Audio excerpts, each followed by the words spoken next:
오늘은 영향력이라고 하는 말씀을 이번 주와 다음 주에 걸쳐서 말씀을 전하도록 하겠습니다. 이 영향력이라고 하는 것은 다른 사람에게 어떤 말이나 또 어떤 것을 선택할 때 또 그 사람의 행동가짐, 그 사람의 성격까지도 이렇게 영향을 미치는 그런 힘을 영향력이라고 얘기를 합니다. 그래서 이 영향력을 행사하는 사람들을 보면 선한 영향력을 끼치는 사람이 있고 악한 영향력을 끼치는 사람들이 있습니다. 사람이 살아가면서 가정에서도 보면 좋은 아버지로서의 영향, 좋은 엄마로서의 영향력을 행사하는 데가 있는가 하면 좋은 아버지나 좋은 엄마가 되지 못하고 나쁜 영향력을 행사하는, 그래서 아이들이 성격이 삐뚤어지고 잘못되게 하는 경우가 많습니다. 그러니까 우리 사람들과 관계 속에서 그 많은 영향을 미치게 하는데, 그 영향을 미쳐서 사람을 내가 이끌고 갈 수 있다면 그 사람은 분명히 지도자입니다. 리더십이 있는 지도자라는 거죠. 근데 여러분 보십시오. 깡패 오야봉도 리더십이 있습니다. 대단합니다, 그 리더십이. 그런데 좋은 리더십을 가져야, 좋은 영향력을 행사해야 되는데 나쁜 영향력을 행사하니까 문제라는 거예요. 그러니까 이 나라의 지도자를 뽑을 때도 좋은 영향력을 행사하는 사람을 뽑아야 되는데, 지금 우리나라의 그 정치의 지도자를 뽑는 데 보면 범법자들이 날치고 설치는 그런 모습의 영향력을 행사하다 보면 요즘에 애들한테 그런데요. 공부 안 해도 괜찮고 죄져도 괜찮고 못된 짓 해도 괜찮다. 나중에 국회의원만 되라. 이런 얘기를 한다는 거예요. 이게 얼마나 아이들에게 나쁜 영향을 미치고 있는지 이런 것들을 우리가 깨닫게 되는 것입니다. 그래서 나는 여러분들에게 오늘 이 요셉이 일생을 살아오면서 미친 영향력, 그것에 대해서 한번 오늘 살펴보면서 함께 은혜를 받도록 하겠습니다. 첫 번째로 영향력 있는 사람은요, 오늘 성경에 보니까 이 샘 곁에 무성한 가지다 이렇게 표현을 하고 있습니다. 그러니까 샘 곁에 무성한 가지, 그러니까 이 나무는 이 흉년하고 상관없어요. 샘 곁에 이 나무가 자라니까 이 나무가 무성하게 자라서 그 담장 안에 있는 나무가 아니라 담장을 넘어서는 가지가 된다라는 말씀을 하고 있거든요. 그러니까 여러분, 우리가 영향력 있는 사람은 생수와 같아서 주변 사람들에게 즐거움도 주고 주변 사람들에게 꿈도 주고 열정도 심어줘요. 어떤 사람을 만나서 그 사람을 완전히 그 어떤 즐거움도 뺏어가게 되고 꿈도 뺏어가게 되고, 그래서 결국에 절망 속에 살게 되는 그런 나쁜 영향력을 미쳐서는 안 되잖아요. 그런데 오늘 요셉이라는 사람은 마치 샘 곁에서 자라는 나무가 무성한 가지가 되어져서 담장을 넘는 것과 같다고 말씀을 하고 있는 것입니다. 그러니까 여기 보면 성경 말씀 보십시오. 창세기 49장 22절에 보면 요셉은 이렇게 말해요. 요셉은 무성한 가지, 곧 샘 곁에 무성한 가지라. 그 가지가 담을 넘었도다. 이렇게 말씀을 하고 있어요. 그러면 샘 곁에 무성한 가지가 담을 넘었다는 것은 무엇입니까? 그것은 작게 사는 인생이 아니에요. 이것저것 다니면서 많은 영향력을 행사해서 사람들에게 알려지는 거죠. 여기 무성한 가지가 담을 넘는 축복, 이건 뭐냐? 자신이 내가 살고 있는 가정을 넘어서, 내가 살고 있는 지역을 넘어서, 내가 살고 나와 관계를 갖고 있는 사람들의 그 그룹을 넘어서 이것이 나라에 또는 세계에 영향을 행사할 수 있는 그런 사람이 되어 있는 것을 영향력 있는 사람이라 그런단 말이에요. 그러니까 요셉이라는 사람은 가정에서 아버지에게 사랑을 받고 그 영향을 있다가 형들에게 미움을 받아서 보디발의 가정으로 가게 되고, 그리고 그는 나중에 가서 애굽의 총리까지 되어져서 다른 나라에까지 크게 가지가 이렇게 뻗어나가고 자기 민족까지도 부양하게 되는 그런 큰 사람이 되거든요. 영향력이라는 그런 거예요. 지금 우리 교회도 보니까 일부 예배를 딱 드리고 나면은 사람들이 일부 예배 보는 것을 많은 세계에서 보더라고 이제는. 그래가지고 일부 예배 보는 게 1000명이 넘고 이렇게 보는데 거기에 댓글 달린 걸 보니까 인도네시아에서 보는 사람, 또 태국에서도 보는 사람, 미국에서 보는 사람, 이런 사람들이 댓글이 다 달려요. 이것은 무슨 얘기냐면 그만큼 우리 교회에 대해서 세계가 관심을 갖는 거예요. 그건 뭐냐면 우리 교회만 갇혀 있는 게 아니고 담장을 넘고 있다, 이렇게 보고 있으면 되는 것입니다.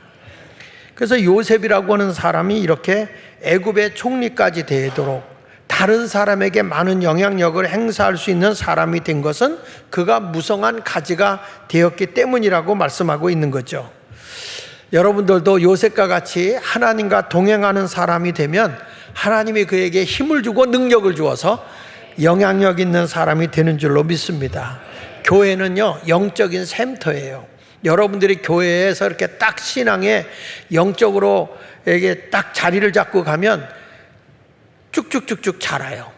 이게 자라가지고 가지가 막 뻗어나가는데 이렇게 갇혀있는 가지가 아니라 무성한 가지가 되어져서 남의 담을 넘어가 세계화까지 뻗어간다는 거예요. 그런 영향력 있는 사람이 다 여러분이 되고 여러분의 자녀가 되기를 축원합니다. 그런데 여기 에레미야 2장 13절에 보면요, 이런 말씀이 나옵니다. 내 백성이 두 가지 악을 행했다. 이스라엘 백성들이 두 가지 악을 행했다. 이건 우리에게 주는 말씀이에요. 첫째가 뭐냐면 그들이 생수의 근원되는 나를 버렸다. 하나님이 생수의 근원이라는 거예요. 근데 사람들이 하나님을 버렸다는 거예요. 이런 사람은 계속 환난과 역경과 고난 속에 살게 되는 거예요. 우리 교인이 이제 김밥집을 차는데 이게 목사님 그 사모님이세요. 근데 이분이 이제 이렇게 어려우니까 조그만 김밥집을 하나 차렸거든. 근데 내가 먹어봐도 김밥이 다른 데하고 달라. 자재를 아끼지 않고 이렇게 맛있게 하고 아주 맛있게 하더라고, 김밥이. 근데 이 김밥이 얼마나 잘 팔리는지, 사람들이 제일 민감한 게 입맛인 것 같아, 입맛. 얼마나 잘 팔리는데 이게 이제 유튜브까지 알려져 가지고 유튜브를 보고 전국에서 주문이 들어온다네. 그래서 시작한 지 얼마 안 됐는데 종업원도 뒀어요, 목사님. 그러면서 막 자랑을 하는 거야. 여러분, 김밥도 담장을 넘었어.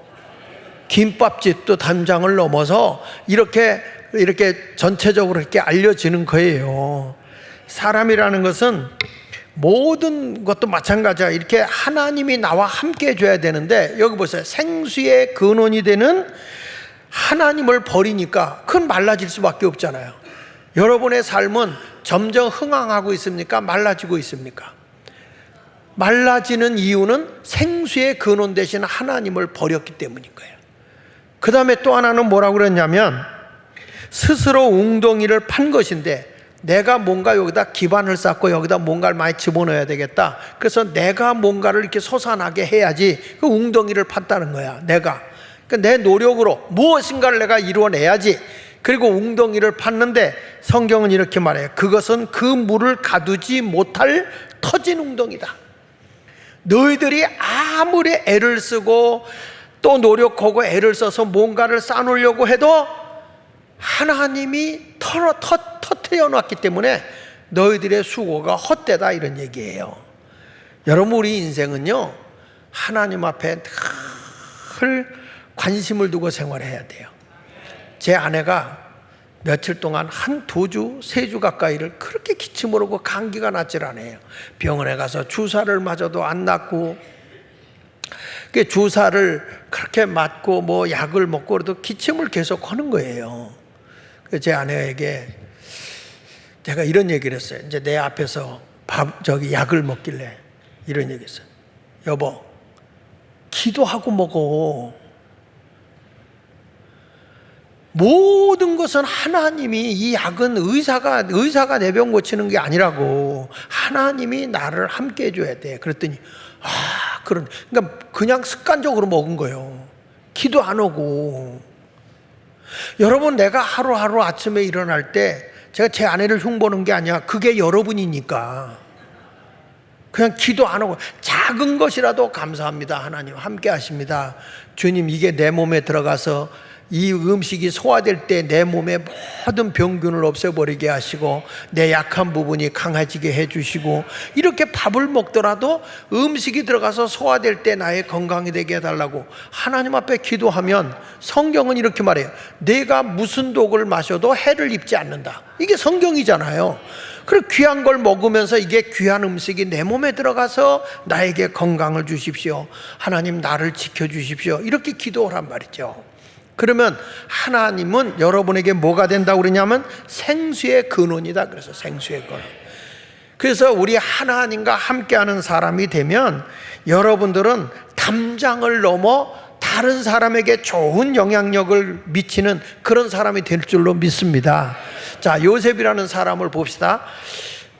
이제 요셉이라는 사람이 좀 별나요. 하나님과 함께하고 하나님을 사랑해. 그러니까 노는 것도 좀 달라요. 우리 교회도 애들을 보면요, 믿음 안에서 잘 자라는 애들은 노는 것도 다르고 말하는 것도 다르고 생각하는 것도 다르고 다 달라.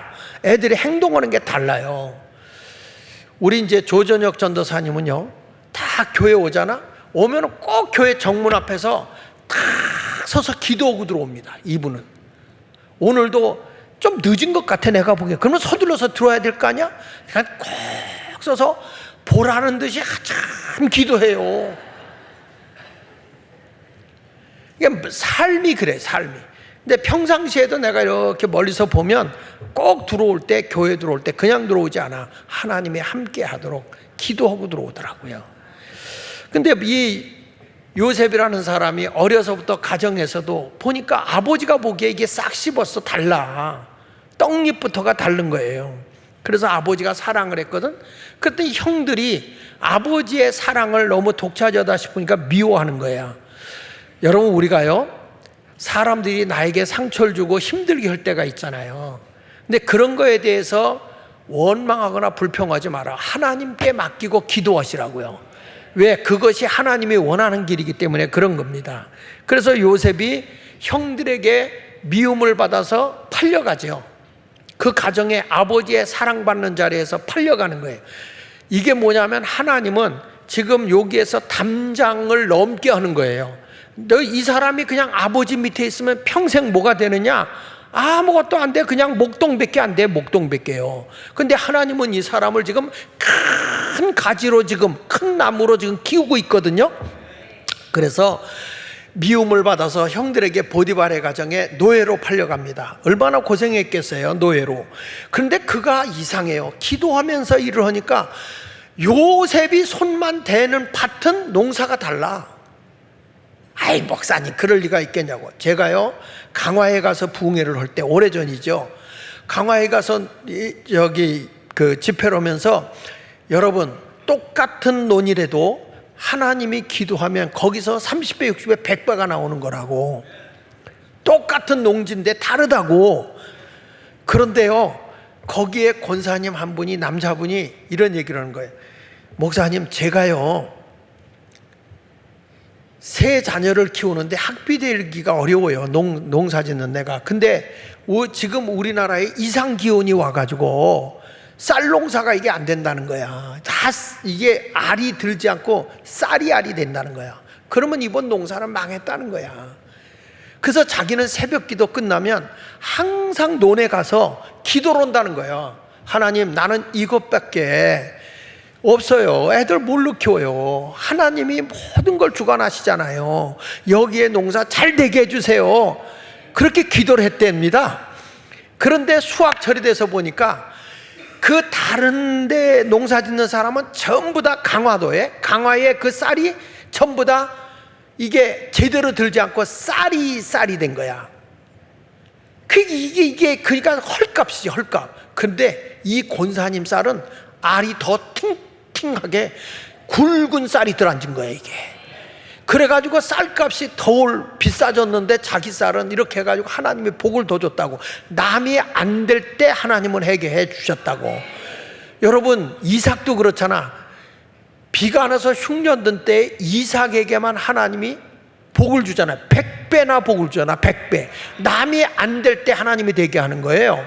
그러니까 요셉도 똑같이 보디발의 가정에서 같은 종도로 같이 이러는데 요셉이 손댄 것은 만사형통이야. 잘 되는 거야. 그래서 주인이 요셉은 좀 다르다. 그래가지고 모든 가정 살림을 네가 책임져라. 그래가지고 보디발이 가정 총리로 요셉을 임명해요. 보세요. 자기 집에서 목동이라 하던 사람이 그 애굽에서 큰 관직에 있는 부유한 집에 모든 재산을 관리하는 자로 바뀌어졌어요. 이것이 하나님의 은혜예요. 그런데 요셉이 17살에 그렇게 팔려가서 27살이 됐을 때, 와, 그가 얼마나 멋있는지. 아름다운 살색, 요동치는 맥박, 들끓는 피, 울끈불끈 근육, 백가 죽은 왕 탁 써가지고 하니까 바람기가 있는 보디발의 아내가 요셉만 보면 눈이 환장하는 거예요. 그 요셉만 보면 괜히 치마도 올렸다 내렸다 하면서 요셉 하면서 먹을 것도 주고 유혹을 합니다. 그러니까 요셉이 보디발의 아내한테 하는 얘기가, 내가 하나님께 죄를 범할 수 없습니다. 하나님을 딱 대고 거절하죠. 근데 여자가 독을 품으면 5, 6월이라도 서리가 내리는 게 아니라 남자의 옷을 벗겨. 그래가지고 요셉의 옷을 벗겼어요. 그 당시에는 중동 옷이라는 게 월남치마 같이 그냥 이렇게 하나 껍데기만 걸치고 있는 거라고. 그거 벗기니까 겉옷이 속옷이고 속옷이 겉옷이야. 그러니까 요셉이 저놈이 나를 간통하려고 했다고 누명을 뒤집어 씌워서 감옥에 가게 되는 거죠. 이제 성공해서 살만했는데 더 안 좋은 곳으로 가는 거예요. 여러분, 그래도 요셉은 누가 함께하고 계세요? 그러기 때문에 지금 많은 흉년이 오고 내게 어려움이 와도 이 뿌리가 샘 곁에 자란 무성한 가지이기 때문에 절대 우리가 오그라지는 게 아니라 점점 커지는 거예요. 점점 커지는 거예요. 이게 하나님의 역사인 거예요. 그 요셉이 감옥에 갔죠. 근데 감옥에 가서 일을 하는데 간수장이가 보니까 요셉은 너무 정직하고 사람을 사랑할 줄 알고 남의 아픔을 자기 아픔으로 누리고 너무 잘하는 거야. 그래서 요셉에게 맡긴 일은 간수장이가 돌아보지 않았어요. 요셉이 늘 하나님과 함께하며 기도하고 있는데 그때에 거기에 정치범 둘이 들어왔어요. 대통령의 비서실장급 되는 음식을 관할하는 관원장, 음식관원장, 그 다음에 주류를 담당하고 있는 그 포도주를 담당하는 그 간수장이가 들어온 거예요. 지금으로 말하면 비서실장이에요. 그러니까 둘이 딱 들어왔는데 그 당시에는 왕을 독살하는 일들이 많아서 음식이 들어오면 항상 이 독을 테스트 한단 말이에요. 독을 테스트 하는데 이 왕을 독살하려고 했던, 바로 왕을 독살하려고 했던 게 발견돼서 두 사람이 감옥에 온 거야. 그런데 두 사람이 어느 날 꿈을 꾼 거예요. 근데 이게 무슨 꿈인지 잊혀지질 않고 계속 떠오르는 거야. 그래서 두 사람이 고민하고 있는데 요셉이 지나가다가 얼굴을 보니 수심이 꽉 차 있는데 무슨 걱정거리가 있습니까? 이렇게 물어보니까 이 사람들이 내가 사실은 어젯밤에 이런 꿈을 꿨네. 그냥 떡광주리 3개를 이고 가는데 새들이 와서 위에 있는 떡광주리에 그 떡을 물고 먹더라. 이게 무슨 꿈인지 모르겠더라. 나는 포도나무에서 이 음료를 담당하는 사람이 말이야. 포도가 딱 나오는데 포도나무에 새송이가 나오고 말이야. 그러더니 이게 그냥 잘 짜서 내가 대접을 해가지고 다시 왕께 드렸는데 이게 무슨 꿈인지 모르겠다. 그때 술 맡은 관원장하고 이제 이 떡 굽는 관원장에 대해서 그 꿈을 해석을 해주는데 요셉이 이런 얘기인 거예요. 하나님께서 당신들의 꿈을 통해서 알려준 건데 왕을 독살하려고 했던 것이 떡 굽는 관원장, 당신은 발각이 돼서 사흘 후에 당신은 죽을 것이고 새들이 와서 당신의 시체를 파먹을 거요. 그걸 보여준 거요. 그리고 당신이 왕에게 다시 그 즙을 짜서 음료수를 대접했다는 말은 3가지가 나왔다고 하는 것은 3일 후에 당신은 무죄가 인정받아서 다시 복직하게 될 것입니다. 이 꿈을 해석해 준 거야. 그 꿈을 해석해 준 다음에 요셉이 이런 말합니다. 관원장님, 당신이 이제 다시 무죄가 되어져서 복직이 되거든. 나도 억울하게 지금 이게 지금 감옥에 와 있거든요. 사실은 내가 간통한 게 아니거든요.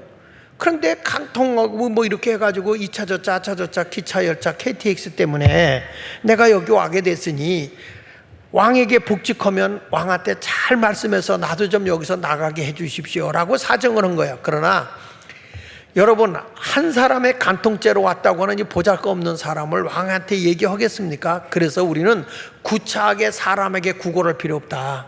하나님이 내 인생을 주관하면 다 일어날 수 있다. 이렇게 영향을 받는 사람이 돼야 된다는 거예요.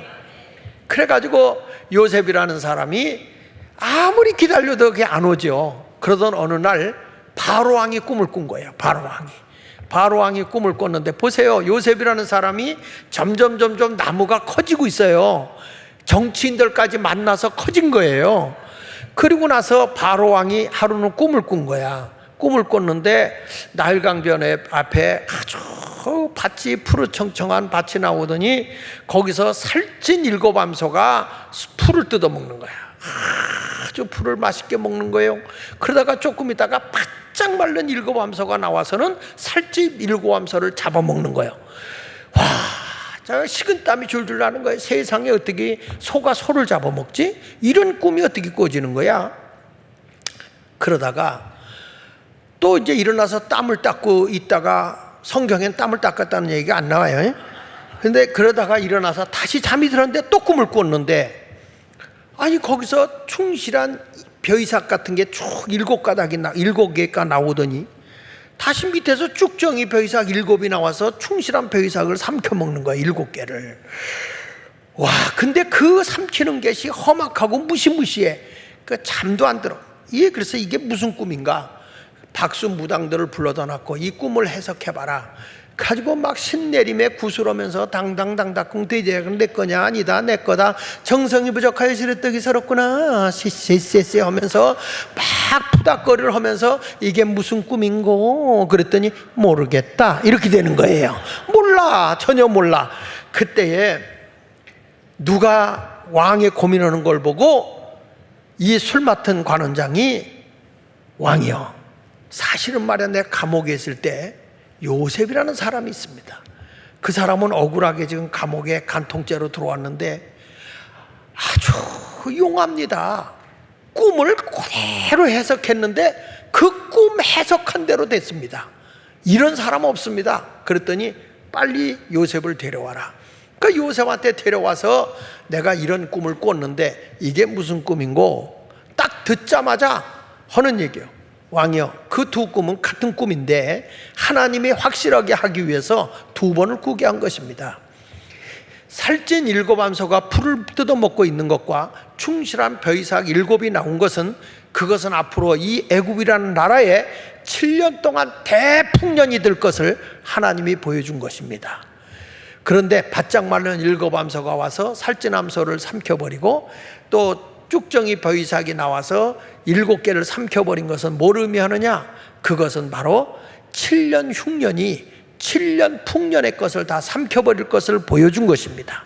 그러니 지혜롭고 명철한 자, 명철하다는 말은 판단력과 실천력을 갖춘 자를 명철한 자라고 그래요. 명철한 자를 택하여 그가 풍년 들었을 때 무조건 양식의 20%씩을 국가가 저축하여 7년 흉년을 대비하는 것이 상책인 줄 아래오. 이야, 이 꿈을 해석을 하는데 바로왕의 가슴이 뭉클, 코끝이 찡, 눈물이 핑 도는 거야. 뭐라고요? 가슴이? 내가 언제 가슴이 찡 그랬어? 이래서 2단이 나온다니까. 가슴이 뭉클 그랬지 내가 언제 가슴이 찡 그랬어? 가슴이 뭉클, 그치? 코끝이? 맞아, 거기서 찡해야 되는 거야. 코끝이 찡, 눈물이 핑 돈 거예요. 그러면서 바로왕이 은혜를 받아, 그 꿈 해석하면서. 그러니까 바로왕이 이러니까, 요셉아, 여기서 너같이 지혜로운 자가 없어. 그러니 내가 너보다 높은 것은 이 왕의 보좌뿐이야. 그러니 네가 이 나라의 살림을 다 맡는 애굽의 총리가 되거라. 여러분, 졸지 애굽의 총리가 된 게 요셉이에요. 여러분 보십시오.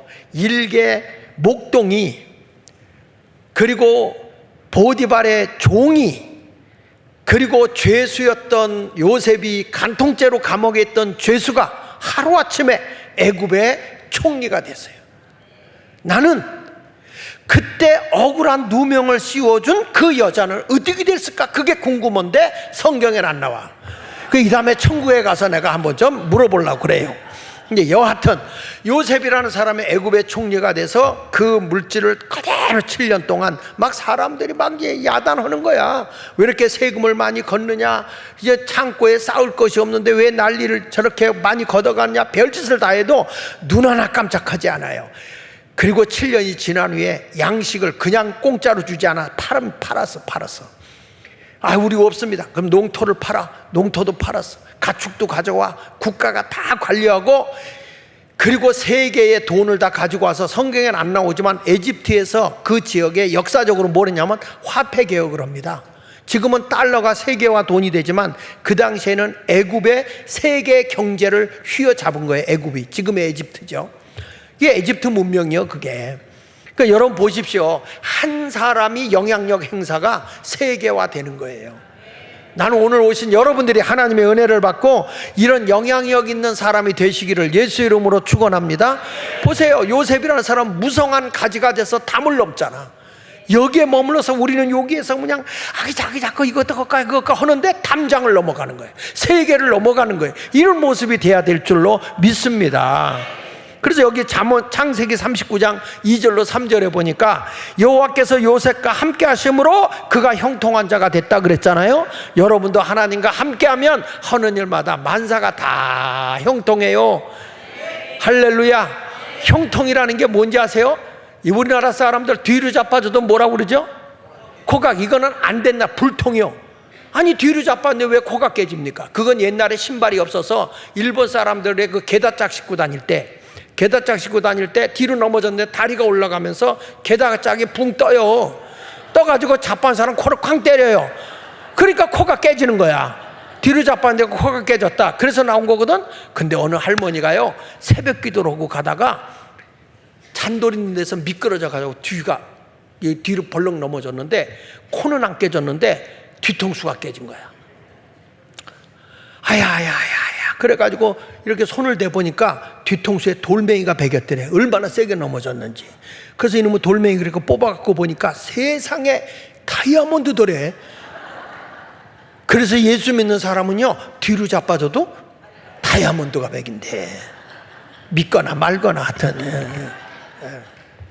그 요셉이라는 사람은 지금 하는 일마다 다 안 되는 것 같은데 다이아몬드가 베기는 거야. 종으로 팔려갔는데 그 집의 주인, 그 가정 총리가 되고, 억울한 누명을 쓰고 감옥에 갔는데 거기서 정치인, 술 맡은 관원장, 왕과 함께하는 비서실장급을 만나고, 그 사람과 만남을 통해서 바로왕을 만나게 되고, 바로왕을 만남으로 애굽의 총리가 되고, 이렇게 사람이 커지는 거예요. 사람의 인생은요, 만남으로부터 이루어지는 거예요. 만남으로부터. 누가 그걸 이루어주느냐? 하나님이 이루어주신단 말이에요. 그래서 여기 보세요. 여호와께서 요셉과 함께 하심으로 그가 형통한 자가 됐다. 그래서 우리 하나님은 생수예요, 생수. 그 다음에 이런 말을 했어요. 그의 주인이 여호와께서 그와 함께 하심을 보며 또 여호와께서 그의 범사에 뭐하게 했다고요?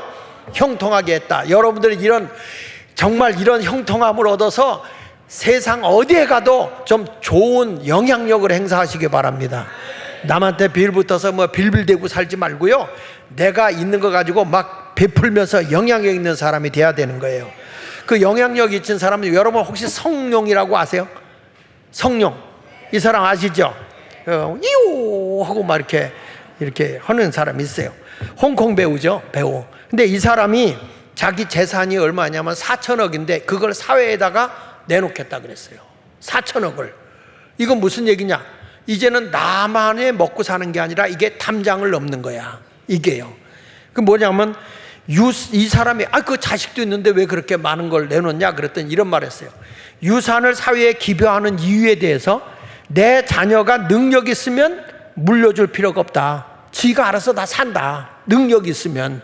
그 반면에 능력이 없는데 물려주면 그를 망하게 하는 것이다. 그러니까 망하게 할 일이 없기 때문에 나는 줄 수도 없고, 능력 있으면 지가 알아서 살아가게 되는 것이고, 그래서 난 돕지 않는다, 이 얘기예요.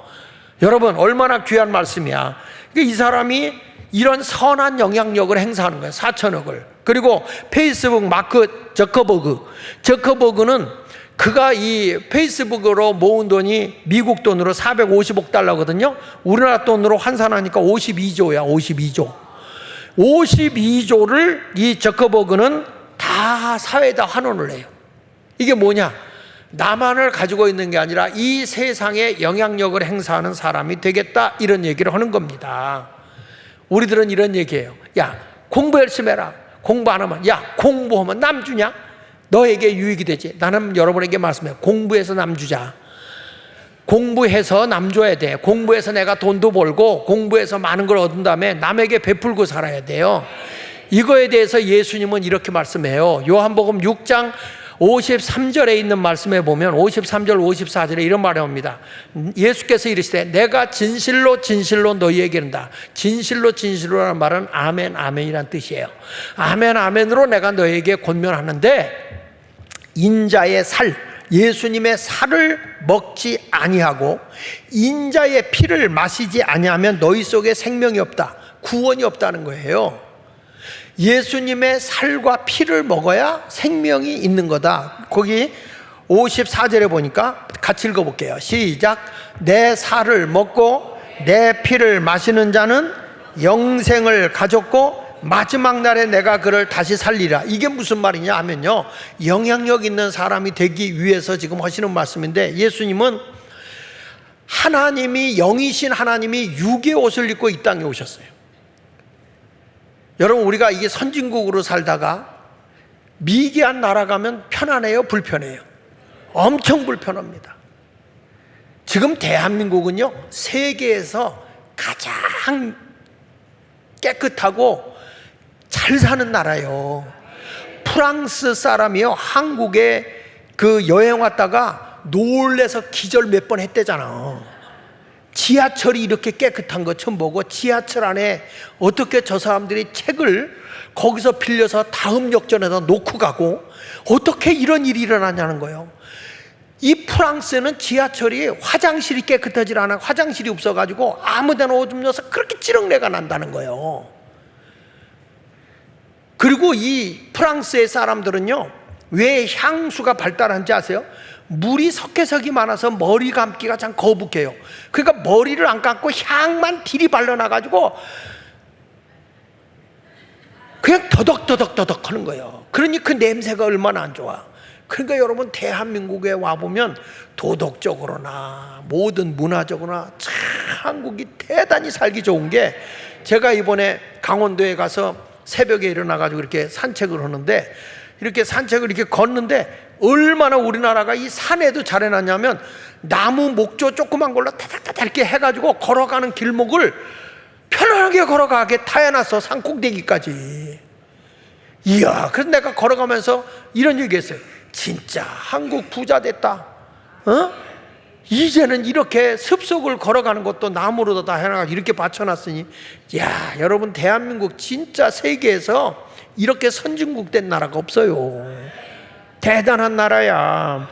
그런데 예수님이 지금 하는 얘기야. 내 살을 먹어라 말은, 내 살을 먹고 내 피를 마셔야 너에게 영생이 있다, 영원한 생명이 있고 마지막 때 다시 산다. 이게 뭐냐면 부활한다는 거 아닙니까? 이걸 얘기하는 거예요. 예수님이 이 세상에서 우리의 허물과 죄를 다 사해주기 위해서 십자가에 못 박혀 죽기까지 하면서, 예수님이 채찍에 맞아 살조각이 떨어져 가면서 우리의 질고를 담당해 주셨어요. 그리고 예수님의 피로 우리의 죄를 다 사해 주셨어요. 이건 뭐냐? 너희도 이 세상에서 희생과 나눔, 헌신, 섬김의 삶이 있어야 구원받은 거다, 그 얘기야. 예수님의 은혜로 구원받지만 우리가 예수 믿고 구원받은 사람에게 희생이 없고 나눔이 없고 남을 위해서 헌신할 줄 모르고 섬길 줄 모른다면 그게 무슨 예수 믿는 사람이라는 거예요.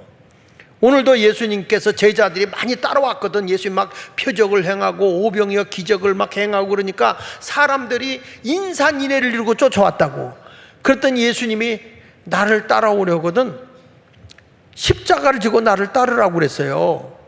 내 살과 내 피를 먹으라는 거야. 그랬더니 사람들이 예수님이 하는 삶을 보더니 심히 어렵도다 그러고 다 도망가 버렸어요. 다 도망갔을 때 예수님이 그 제자들 12제자를 놓고 너희도 갈래? 그래서 너희도 갈래? 그랬더니 영생의 말씀이 있어서 우리는 안 떠납니다. 이렇게 얘기하잖아요. 여러분, 우리가 예수를 믿는다고 하는 것은 나눔과 섬김과 희생, 이것이 우리들 속에 있어야 그게 구원받은 자의 삶인 거예요. 우리가 남북 통일을 한다? 그냥 됩니까? 우리의 성도들의 그 경제적 부흥이 주어졌을 때 나눔으로 이루어지는 거야. 베품으로 이루어지는 거예요. 그거 안 주어지면 안 되는 것입니다. 오늘도 예수님께서 우리에게 분명하게 영향력 있는 사람이 되기 위해서 내 살과 내 피를 먹고 마셔라, 예수님과 같이 희생해라, 낮아져라, 누구든지 으뜸이 되고자 하면 종이 되어 섬겨라, 주님의 말씀대로 살아야 할 줄로 믿습니다. 우리나라에 여러분 이렇게 크게 우리나라가 잘 산 이유를 제가 얘기하면, 이승만 대통령이 우리나라가 바로 되기 위해서는, 보세요, 우리나라가 조선 왕조 시대가 있을 때만 해도 양반 천민이 나라를 지배하고 있었고, 양반 천민, 그 다음에 뭐냐면 지주, 땅을 가지고 있는 사람들이 없는 사람들을 소작인으로 데리고서 막 어렵게 살았잖아요. 근데 이것을 나라를 건국하면서 1948년 8월 10일 나라를 건국하면서 제일 먼저 그게 한 거냐면, 이 국민을 깨울 수 있는 것은 예수님의 살과 피를 먹게 하는 기독교 종교가 있어야 되고, 종교의 정신으로 백성을 섬겨야 된다 이거야. 두 번째는 뭐냐? 배워야 된다 이거야. 양반만 배워서 안 되고 교육이 있어야 된다. 그래서 이승만 대통령이 제일 먼저 한 것은 교육을 통해서 백성을 깨우치는 거였어요. 나라가 잘 되려면 한 사람 한 사람 백성이 깨우쳐야 하고, 백성을 깨우치려면 교육을 시켜야 한다. 이승만 대통령은 기독교 교육을 통해 국민들이 각성해야 독립민주공화국을 수립할 수 있다고 주장했다. 그러니까 이분은, 여러분 보세요, 1952년도에 우리나라 이제 6.25 끝난 뒤에 1952년도에 뭘 언제 아십니까? 이분이 국가의 초등학교, 국민학교죠. 그 당시에 국민학교 의무교육을 했어요. 의무교육. 그 당시에 여자들은 공부도 안 하게 했던 시대예요. 남존 여비 사상이 굉장히 엄할 때잖아요. 그런데 남자 여자를 구분하고 공부해야 된다, 의무교육을 시킨 거예요. 이때 여러분, 이승만 대통령이 의무교육을 위해서 부강한 나라를 세우기 위해서 국방비를 얼마 썼느냐? 51%를 썼어. 거기다가 나라 교육을 위해서 학교를 세우고 하는데 그 돈을 얼마 썼냐? 제가 보니까 17%를 써. 10% 이상 17%를 써요. 이렇게 해가지고 백성들을 다 깨우치는 역할을 했더니 1948년부터 공부를 시작을 시켜서 완전히 의무교육의 1952년도에 의무교육까지 돌아서서 났는데, 1959년도에 88%의 문맹률이, 1948년도에 글 모르는 사람이 100명이면 88명이 글을 몰라. 그런데 이 중에서 11년이 딱 지나고 나니까 1959년이 되니까 100명이면 4명만 글을 모르는 거예요. 이렇게 한국의 교육혁명을 일으킨 사람이 누구냐? 이분이 바로 이승만 대통령이요. 이때 의무교육을 위해서 학교에 들어간 사람이 96%라고 그랬어요, 우리나라가.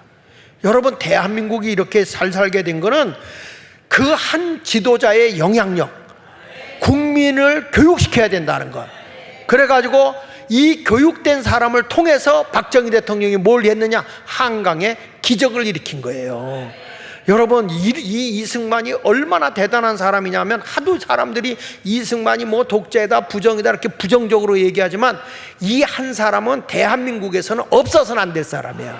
왜 그러냐 보면, 이승만 대통령은요, 6.25 전쟁이 났잖아. 우리가 막 쫓겨내려가서 낙동강까지 밀려나가고 있을 때, 그때 고등학생들이 막 나가서 학도병들이 싸우고 그랬는데, 이때의 교육 있어서 인재를 우리가 보호해야 된다. 인재 보호 정책을 만들어요. 이분이 인재 보호 정책을 만들어서 대학생들은 군 복무 면제 이렇게 된 거야. 여러분, 이게 말이 됩니까? 전쟁이 나서 막 고등학생들은 죽어 나가고 있는데 어떻게 대학생들은 군 복무 면제를 하냐? 그 이유는 만약에 전쟁이 끝났을 때 이 나라의 인재를 불러다 써야 되는데 젊은 대학생들이 다 죽으면 누가 이 나라를 세울 거냐? 여러분, 전쟁 후의 세계를 보고 있는 사람이 이승만이라는 사람이야. 그래서 이러한 교육혁명으로 길러낸 고급 인재들을 통해서 박정희 대통령이 한국에 기적을 일으킨 겁니다. 지금 2차 대전 이후에 새로 생긴 신생국가가 144개 국가입니다. 144개의 신생국가가 144개의 신생국가인데 이 신생국가들 중에서 후진국에서 중진국을 거쳐서 선진국이 된 나라가 몇 개나 될 것 같아요? 몇 개 나라가 될 것 같아요? 144개 나라 중에서 대한민국 하나밖에 없어요. 다 못 일어났어요. 그 이유는 어디에 있느냐? 기독교의 정신과 함께 교육의 혁명을 일으켰다 이거야. 그게 여러분 지도자의 미래를 내다보는 지도자라는 거야. 근시안적으로 맨날 싸우게 됩니까? 여러분, 여기 보십시오. 6.25 때 넘겨서 보시면요, 과학자와 기술자를 키워내기 위해서 이런 사람들 미국으로 보내요. 왜냐하면 이분은 하버드대를 공부하고 프린스턴 대학을 공부하고 그랬잖아요. 근데 이분이 어마어마하게 이분이 예일대하고 프린스턴 대학을 공부했는데 이 공부를 한 이분이 이승만이 뭐냐면 이 사람들이 가서 인재를 키워갖고 선진 기술을 배워갖고 와야 대한민국을 일으킬 거 아니냐. 그래서 그 당시에 500명이 미국에 있을 때 이 전쟁 중에 있는데도 여러분 2만여 명을 미국으로 유학을 보내요. 그 인재들이 한국에 와서 박정희 대통령 때 산업혁명을 일으킨 겁니다, 여러분. 이게 대한민국의 지도자야. 그럼 이런 영향력을 한 사람은, 그래서 나는 대한민국에서는 이렇게 큰 공로를 한 사람을 얘기하자 그러면은 이승만과 박정희 외에는 없는 거야. 뭐라고 욕하고 뭐라고 그래도 실질적으로 대한민국을 이렇게 미래를 내다본 사람이 누가 있냔 말이야. 예? 영국 사회도요, 존 웨슬리라는 사람이 있잖아요. 사람들이 막 이 나라가 산업화가 일어나면서 프리탄이라고 하는 청교도들도 있지만은 유그넛이라고는 프랑스에서 막 예수쟁이들, 신학문과 신기술을 가지고 있는 예수쟁이들을 죽이잖아요. 그 죽이니까 그들이 다 이민을 와가지고 영국에 왔다고. 영국에 온 그 유그넛들이 신학문을 가지고 있는 사람들이 기독교인들이에요. 그분들이 뭘 했냐면 이 나라의 산업화 혁명을 일으켰어요. 그러다 보니까 이게 빈익빈 부익부가 막 갈라지는 거예요. 극에 달하는 거예요. 잘 사는 사람은 아주 잘 살고 못 사는 사람은 못 살고. 왜냐하면 영국이라는 나라가 왕정 정치잖아요. 왕의 나라잖아. 그러다 보니까 이 나라가 권력의 힘에 의해서 잘 사는 사람은 아주 잘 살고 못 사는 사람은 아주 못 사는 거야. 그러니까 못 사는 사람들이 술, 마약, 노름, 그리고 폐인이 되다시피 하는 거예요. 이걸 보고 있던 칼 마르크스가 앞으로 이 부르주아, 잘 사는 저 기득권층에 있는 사람들은 다 죽여버리고 혁명을 일으켜서 우리 노동자들이, 프롤레타리아라고 하는 노동자들이 혁명을 일으켜서 이 나라가 공산국가를 만들어서 모든 사람이 골고루 재산 분배해서 골고루 잘 사는 나라, 동일노동, 동일임금으로 동일 국가가 땅도 재산도 다 소유해서 국가가 보급해 주는 걸로 해서 공산국가를 하자, 이렇게 나온 거예요. 이때에 영국 사회에 각성운동을 일으키는 목사 둘이 나왔는데 그 사람 한 사람이 들어가면 조지 해필드라고 하는 장로교 목사님이야. 이 조지 해필드라는 목사님이 말씀을 전하고 하면 사람들이 회개하고 막 얼마나 울고불고 하는지 막 인산이네요. 지역마다 막 집회가 열리는 거예요. 그럴 때 너무 집회가 많으니까 자기 혼자 담당할 수 없을 때 누굴 불렀냐면 감리교회 장씨야 요한웨슬레를 불러다가 네가 집회를 좀 해달라. 그래서 요한웨슬레하고 같이 집회를 하는데, 요한웨슬레가 보니까 회개했던 사람들이 또 얼마가 지나면 또 옛날로 돌아가고 또 옛날로 돌아가는 거예요. 그래서 이 사람들을 성화시키는 훈련을 해야 되겠다 해서 이 훈련을 시키는 것을 우리 교회에서는 밴드라고 하는 이 묶음, 밴드라는 묶음에서 품성교육을 시키는 역할을 했던 사람이 요한웨슬레예요. 그래가지고 막 부흥회를 통해서 회개시켜서 가진 자들이 없는 자에게 물질을 쓰게 하고, 배운 자들이 못 배운 자들, 탄광에서 일하는 자녀들을 돌보고 교육시키게 하고, 이런 일들을 막 시킨 거예요. 그러니까 요한웨슬레에게 하나님의 성령의 불이 임하니까 사람들이 많이 오게 되고, 거기서 회개운동이 일어나서 영국만 유일하게 혁명이 일어났는데 피해 혁명이 없어요. 복음으로 회개운동이 일어난 거예요. 그래서 웨슬리가 이런 말 했습니다. 옆에 맨 밑에 보면, 당신 자신에게 불을 붙일 때 사람들은 몰려들 것이다. 성령의 불이 내게 붙으면, 열정의 불이 내게 붙으면 사람이 몰려올 것이다. 그리고 당신이 타오르는 것을 보고 싶어 할 것이다. 내가 막 열정으로, 새로운 의욕으로, 새로운 세계로 불타오르는 것을 보고 싶어 할 것이다. 우리 대한민국도 지금 이렇게 사상적으로 혼란기가 왔을 때 교회가 다시 깨어 일어나야 돼요. 저는 광화문에 가서 소리치고 외치는 것만 가지고 안 되고, 이제는 회개운동이 일어나야 되고, 복음의 부흥운동이 일어나서 각성운동이 일어나야 돼. 국민의 도덕성과 그리고 윤리를 깨우치지 않으면 대한민국은 내일이 없는 거예요. 여러분, 영국 사회가 이런 일이 일어날 수 있었던 것은 다른 거 없어요. 바로 하나님의 강력한 회개운동이었어요. 회개운동. 이러한 영적인 지도자들이 대한민국을 세우는 것입니다. 이번에 윤석열 대통령이 이런 얘기를 했다고 누가 전화를 오더라고요. 무슨 얘기냐면, 앞으로 나는 대한민국의 종교 지도자들과 함께 대한민국을 바로 세우겠다, 이런 얘기를 했다는 거예요. 대통령이. 이거는 굉장히 이승만의 정신을 이분이 깨닫는 것 같아요. 대한민국의 도덕성과 윤리가 다시 일어나야 돼. 그래야 여러분, 포괄적 차별금지법이라든지 무슨 그 동성애법 같은 거, 사상애법 뿐만 아니라 이제 이 나라에 여러 가지 그 있을 수 없는 그런 잘못된 도덕을 다, 지금 이 나라가 완전 무너졌어요. 정치인들 때문에. 이것이 다시 한번 회개운동으로 일어나야 되거든요. 이 책임이 누구에게 있느냐? 저를 비롯해서 종교 지도자들에게 문제가 있는 거야. 국민의 정신과 의식을 깨우쳐줘야 되기 때문에 그렇습니다.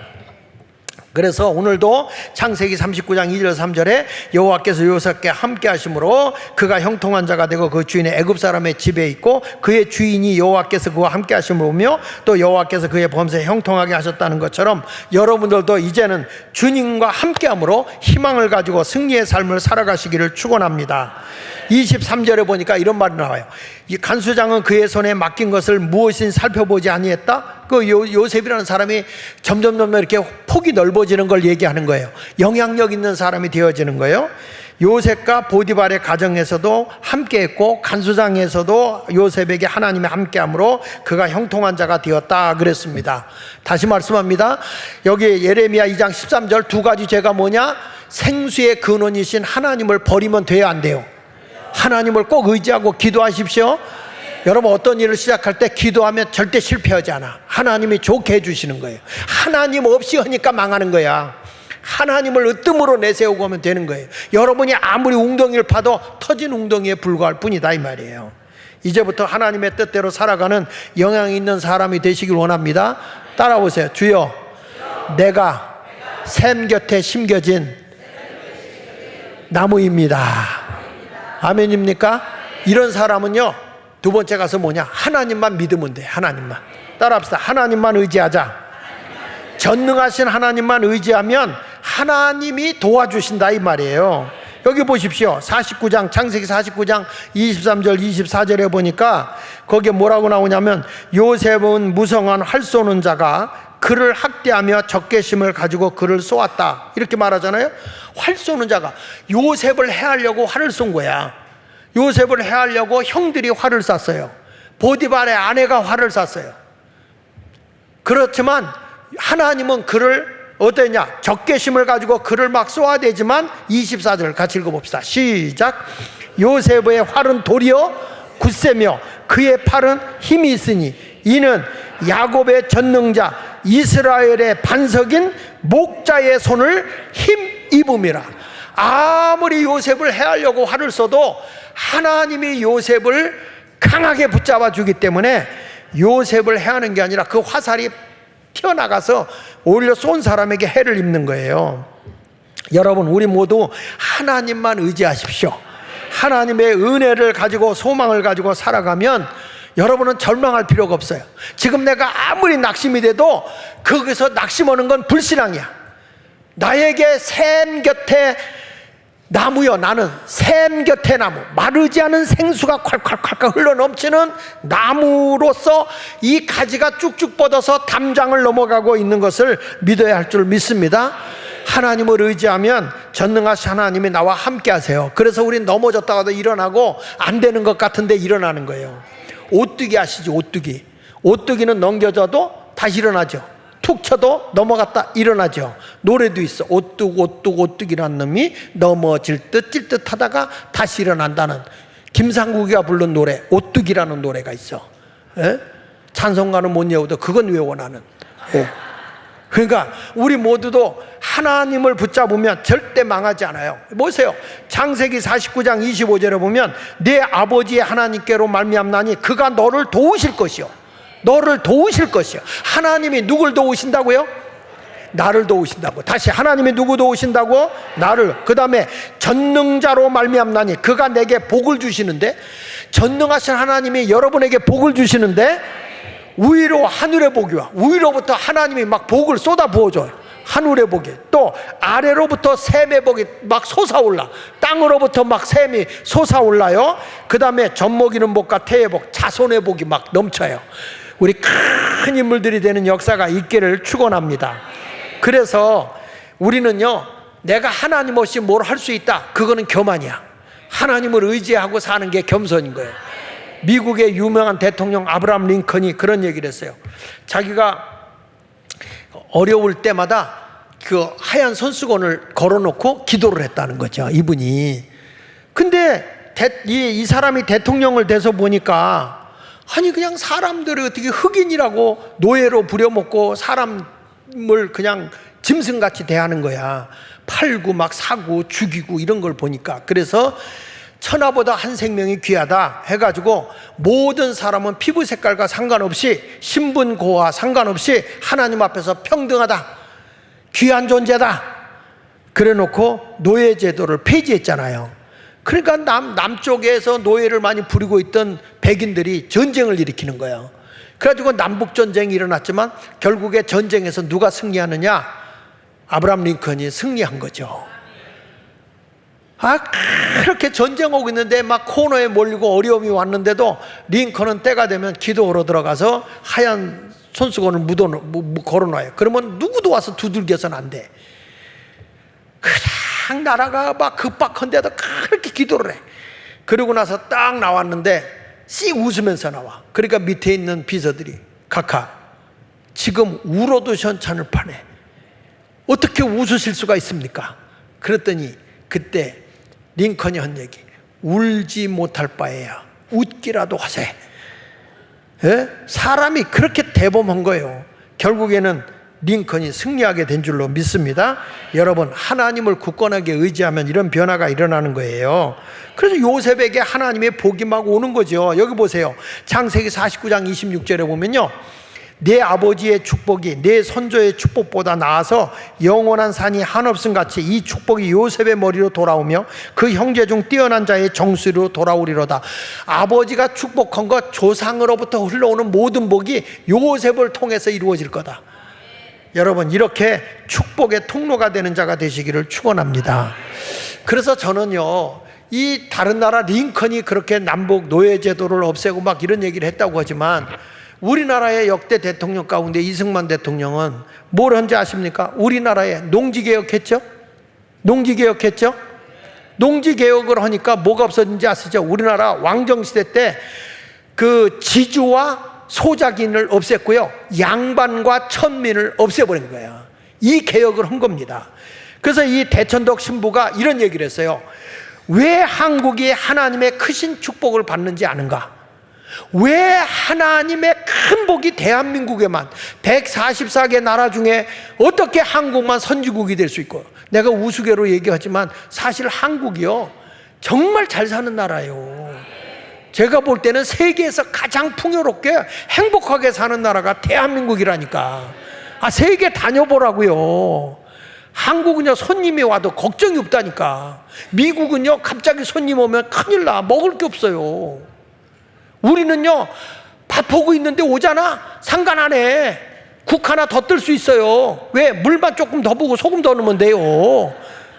우리는요 중국 놈들이 5,000년 역사 가운데 다 뺏어가, 환양료도 됐죠, 다 뺏어가, 먹을 거 다 뺏어간 거예요. 우리나라에서 고기, 그 지들이 안 먹는 건 버리고 몸뚱아리 다 고기고 뭐고 다 가져간 거예요. 먹을 게 없어요 우리는. 그러니까 중국 사람이 버리고 간 거 있잖아, 그거 가지고 우리는 밥을 해먹는 거예요. 그래서 우리나라는 머리를 잘라버리고 하잖아. 그래 머리고기가 생긴 거예요. 그리고 그들은 배를 갈 창자 버리고 가잖아요. 내장탕이 생긴 거예요. 선짓국이 생기고 피 같은 거 다 버리고 가잖아요. 꼬리와 다리 버리고 가잖아. 그래서 우족탕, 꼬리곰탕 다 우리는 그들이 못 먹고 다 버리고 가는 거, 이거 가지고 우리 먹었어요. 미국에서도요 한국 사람들이, 미국은 뼈다귀를 버리거든요. 한국 사람이 가지고 뼈다귀 다 사가서 그거 우려가지고 탕을 해먹는 바람에 지금은 팔아요. 우리는요 다른 나라가 버리는 것 다 갖다 창의적으로 해먹는 나라예요. 나중엔 먹다 먹을 게 없으니까 쓰레기를 갖다 먹는 거예요. 쓰레기를 먹는데 그 쓰레기라고 할 수 없으니까 시래기국, 야채 쓰레기를 버린 거잖아요. 그거 말려서 우거지국도 해먹고 시래기국 해먹잖아요. 대한민국 사람은요 다 창의적이라니까. 그런데 여기 보세요. 6.25 전쟁 2달 전인 한국이 복받은 이후 1950년 4월에 토지개혁법을 발표되었는데 이것이 바로 하나님의 법에 근거한 정책이었다. 이승만이가 토지개혁을 했는데 여기 보세요. 열왕기상 4장 25절을 보면 솔로몬이 사는 동안에 유다와 이스라엘 단에서부터 브엘사베리까지 각기 포도나무 아래와 무화과 나무 아래에서 평안히 살았더라 그랬잖아요. 각기. 우리나라는 그전에 양반 밑에서 얹혀서 그냥 겨우 오두막집에 사는 거예요. 그런데 이 성경에 보면 각기가 자기 땅에서 포도나무, 그 다음에 무화과나무 밑에서 자기 농사를 짓고 살잖아요. 자기 땅을 가지고 있는 거야. 이게 성경이야. 그 다음에 미가서 4장 4절에 보면 각 사람이 자기 포도나무 아래와 자기 무화과나무 아래에 앉을 것이라. 그들을 두렵게 할 자가 없으리니 이는 만군의 여호와의 입이 이같이 말씀했다. 너희들 땅에서 하나님이 주시는 복을 받으라, 이거예요. 그런데 보십시오. 이승만 대통령이, 넘겨서 보세요. 이승만 대통령이 이 양반과 상놈의 봉건제 타파를 뭘로 이루냐? 토지개혁을 한 거야. 이제는 땅은 누가 갖고 있느냐? 소장농들이 다 그 소장 죽어라 이러고 거기서 자기들 조금 얻어먹는 거잖아요. 그러니까 위에 있는 이 초막집에 사는 거는 소작인데, 소장농이야, 소장농. 농사 지어서 조금 주인이 주는 거 받아먹는 거예요. 밑에 이 농민은 부자, 양반이 살고 있는 거고, 밑에 대골집은요 맨날 부채질을 하고 있고, 양반 배원 있고 이렇게 이짓거리 하고 담뱃대 물고 곤봉대 물고 그렇게 하고 살았잖아요. 이것을 타파한 사람이 누구냐? 이승만이야. 농민 토지를 했는데 어떻게 했느냐? 이렇게 했어요. 여기 보세요. 1948년도 보면 맨 위에 보면 경자유전. 경자유전이 뭐냐면 농사 짓는 사람만 농토를 소유할 수 있다. 이 법을 그때 만든 거예요. 여러분 보세요. 지금도 농지는 농민만 소유합니다.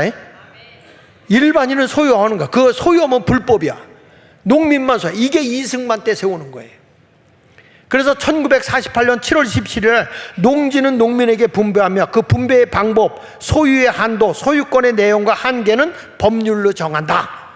그래가지고 1949년 6월 21일 국회에서 통과를 해가지고 소작농에게 유상으로 분배하는데 소유 상한은 3,000헥타르로, 이게 그냥 9,000평이에요. 9,000평. 소작 수확량의 50%를 3년치 시 150%를 내면 네 땅이다, 이렇게 된 거예요. 무슨 얘기냐면 주인이 가지고 있는 땅을 내놓고 농사 졌잖아, 50%를 주인에게 줘. 그래서 3년이 지나면 150%간 거예요. 그러면 다 네 땅이다, 이런 식으로. 이래가지고 이게 이제 1950년 4월 달까지 농지개혁 하다가 6.25가 터져가지고 1957년 완수했거든요, 이 나라에. 여러분, 그러니까 국가의 모든 농지개혁과 신분개혁까지 한 사람이 누구냐? 그 이승만 대통령. 이렇게 국가에 큰 영향력을 행사한 이 사람이 대단한 사람 아니에요? 근데 이승만을 욕해요. 그 왜 그러냐? 저 사람들은 공산주의를 추앙하는 사람들이야. 그러니까 농토를 국가가 뺏어서 골고루 국가가 소유하고 농사지면 국가가 다 가져와서 너희들의 필요한 만큼 주겠다. 그러니까 이제 여행 가는 것도 자유로 못 가고 승인 받아야 가고 어디 마음대로 못 가는 거죠. 매여 살아야 되니까. 놀고 먹지 뭐 그냥 누가 이러려고 그러겠어요? 근데 이번에 국민의힘에서도 동등노동, 동등임금 이 짓거리 하잖아요. 지금 이재명이 하고 더불어민주당은 노골적으로 얘기하잖아요. 부자들의 재산 다 압수하겠다. 모든 재산들, 땅들 다 빼서 국가가 관리하겠다. 이렇게 나오잖아요, 지금. 이런 것을 관동하겠다고 하니까 우리가 정신 차려야 되는 거예요, 교회가요. 근데 이승만 대통령이 토지개혁해서 어떻게 됐느냐? 그동안에 15%가 땅을 쥐고 있던 것을 이 농지를 92.4%가 각 개인이 소유한 거예요. 그러니까 6.25가 났을 때도 막 너희들 농토에서 해가지고 잘하겠다고 저 김일성이가 밀고 내려왔지만 우리 땅 우리가 지킨다고 농민들이 지켜서 우리나라가 공산화가 안 된 거잖아요. 참 하나님의 역사하심 것, 이 토지개혁은 바로 누가 했냐? 하나님의 역사하심이야. 그런데요, 역사적으로 토지개혁을 한 나라는요, 대한민국밖에 없습니다. 대한민국. 그리고 예수미쟁이들이 이승만 장로가 했죠, 그렇죠? 그리고 김영삼 장로가 실명제 했잖아. 실명제. 이건 장로만 하는 것 같아. 실명제를 했는데 일본도 실명제를 못하고 있어요. 무식하면 용감한 거예요. 그냥 밀어붙이고 한 거야. 비록 IMF가 와서도 이 실명제는 잘한 거거든요. 여기 보십시다. 북한 토지 완전 몰수 국유화, 파키스탄, 필리핀 토지개혁 실패로 소수의 지주들만이 부자가 돼 있다. 그러니까 땅을 다 소수의 사람이 쥐고 있는 거야. 필리핀이나 파키스탄, 멕시코도요 3번 토지를 나눠줬거든. 근데 실패했어요. 왜 그러냐? 그들이 힘들면 도로 지주한테 팔어. 그래가지고 여기 실패했어요. 베트남은 공산화가 됐으니까 다 국가가 소유해버린 거고. 그러니까 여러분, 이렇게 성공한 나라가 어느 나라? 대한민국이야. 이렇게 위대한 지도자가 우리나라에 있었단 말이에요. 그런데 미국 같은 데는 이런 지도자들 말이야, 다 아브라함 링컨 같은 사람도 와싱턴에 가보면 그 동상 있고 쫙 그 밑에 자유를 상징하는 말이야 호수들이 있고 멋있잖아요. 안 가봐도 가봤다 그러고 고개를 끄덕거리세요. 난 직접 갔다 왔으니까. 거기 가보세요. 레이건 대통령 말이야, 소련을 굴복시켰잖아. 레이건 공항도 있어요. 레이건도는 케네디 공항도 있고 다 유명한 사람들 공항이 다 있어요. 이렇게 이름을 하거든. 우리나라는 어떻게 보수 대통령들은 다 독재자 감옥 갔다 오고 다 그래. 그런데 오히려 낮은 연방제 사인하고, 내가 그거 한번 여러분 보여줄게. 사인하고 했던 이 김대중, 노무현, 그 다음에 문재인, 이 사람들은 남한, 북한을 지금 남측, 북측이라고 하자. 그래가지고 가가지고 지들끼리 합의해가지고 북측, 여러분 이 서명한 거 내가 다 받아놨어. 낮은 연방제, 공산화로 가자고 한 거, 그거 사인했다니까? 우리나라가 돈 갖다 주고. 근데 그쪽만 쫓아가면 되겠어? 나는 대한민국을 이렇게 위대하게 만든 사람은요, 저는 이 이승만 대통령하고 박정희 대통령이 그 기반을 쌓아놨기 때문에 이렇게 산 거예요. 이걸 무시하면 안 돼. 이렇게 우리도 영향력 있는 사람이 되자 이거지. 지금은요. 그래서 결론으로 봅시다. 영향 있는 사람으로 살기 위해서는 담장을 넘는 나눔의 삶에다 목표를 세우자. 우리가 남북 통일이 되려면 이제 예수 믿는 사람도 물질도 많이 이제 헌신해야 돼. 북한을 도와야 돼요. 북한은 이미 제가 보기에는 붕괴됐어요. 붕괴됐어. 이번에도 북한에서 넘어온 하사 있잖아요. 우리나라 방송 하는 거 있잖아. 북한에서 하는 거. 그거 듣고 넘어왔다는 거예요. 그거 보고. 담장을 넘는 성도가 되고 교회가 담장을 넘어 사회를 책임져야 되고 한국을 책임지고 남북 통일까지도 책임지는 그런 나라가 돼야 되겠죠? 그러기 위해서 요거. 자, 마지막 결론. 요한복음 6장 56절 요 말씀만 읽고 끝내겠습니다. 자, 시작. 내 살을 먹고 내 피를 마시는 자는 내 안에 거하고 나도 그의 안에 거하나니. 그렇습니다. 이제 우리도 섬김과 나눔, 희생의 삶을 통해서 살으면 주님이 내 안에, 내가 주님 안에 거하게 되는 거고요. 절대 여러분 망하지 않습니다. 주님을 위해 헌신하고서 인색하게 살지 마세요. 아시겠어요? 하나님 앞에 11조도 도둑질하지 말고 누가 이웃을 돕시다, 선교합시다 그러면 여러분들도 좀 해. 그 꼬부친 거 있잖아, 할머니들. 그 꼬부쳐 놓은 거. 내게 있는 모든, 왜 5만 원짜리가 나오고 지랄이야. 여기 1,000원짜리가 있었는데 이러면서 1,000원짜리 꺼내놓고 아낌없이 바치네. 1,000원이 뭐 아깝겠어? 내가 이거 뭐 또 할 수 있는데, 그러나 내가 주님의 나라를 위해서, 어려운 이웃을 위해서 내가 이걸 베풀리라. 이렇게 베풀면 이게 바로 예수님의 살과 피를 먹는 거다 이거야. 이런 희생의 삶을 통해 하나님의 큰 복을 받고 하나님의 함께함으로 영향력을 크게 행사하는 여러분 자녀들이 다 되시기를 예수 이름으로 축원합니다. 우리 찬송가 220장 우리 찬송 부르시겠습니다. 우리 사랑하는 주님 앞에 부르고 우리도 사랑하는 마음으로 이 세상을 섬겨봅시다. 220장